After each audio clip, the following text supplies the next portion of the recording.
BJP को सिर्फ कर्नाटक में नहीं पूरे देश में 40% कमीशन वाली सरकार कहा जाता है।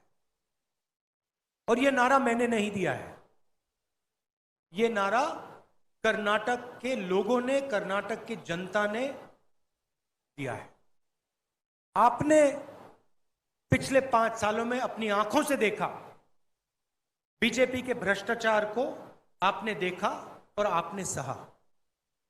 प्रधानमंत्री जहां भी जाते हैं भ्रष्टाचार की बात करते हैं, मगर जब कर्नाटका के कॉन्ट्रैक्टर एसोसिएशन ने नरेंद्र मोदी जी को चिट्ठी लिखी और उन्होंने नरेंद्र मोदी से कहा, प्रधानमंत्री जी कर्नाटक में 40% कमीशन लिया जा रहा है, तो प्रधानमंत्री ने उस चिट्ठी का जवाब तक नहीं दिया।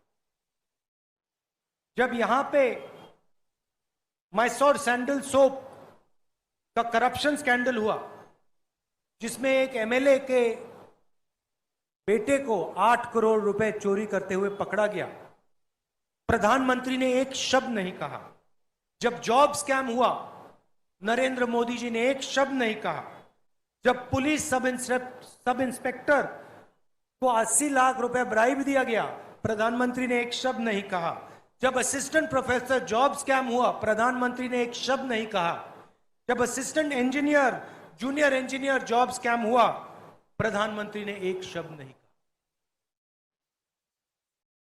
जब मैं भ्रष्टाचार की बात उठाता हूं, जब मैंने पार्लियामेंट हाउस में भाषण किया और प्रधानमंत्री जी से अदानी जी के बारे में सवाल पूछे, तो पहले उन्होंने मेरा माइक ऑफ कर दिया और उसके बाद मुझे पार्लियामेंट से डिस्क्वालीफाई कर दिया, लोकसभा से निकाल दिया। क्यों?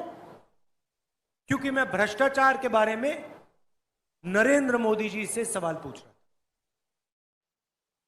3 सवाल पूछे। मैंने पूछा कि नरेंद्र मोदी जी, आपका अदानी जी से क्या रिश्ता है? अदानी जी को हिंदुस्तान के पोर्ट्स, एयरपोर्ट्स, सारे के सारे बिजनेसेस पकड़ा दिए जा रहे हैं।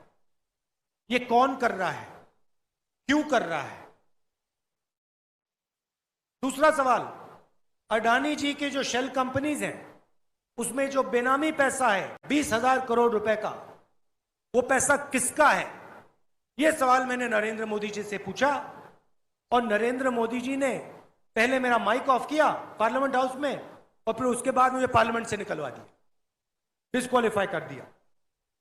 मगर मैं रुकने वाला नहीं हूं। मैं प्रधानमंत्री और कर्नाटका,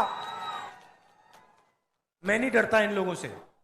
मैं प्रधानमंत्री और कर्नाटका की सरकार से भ्रष्टाचार के बारे में सवाल पूछता जाऊंगा और इनसे मैं लड़ता जाऊंगा।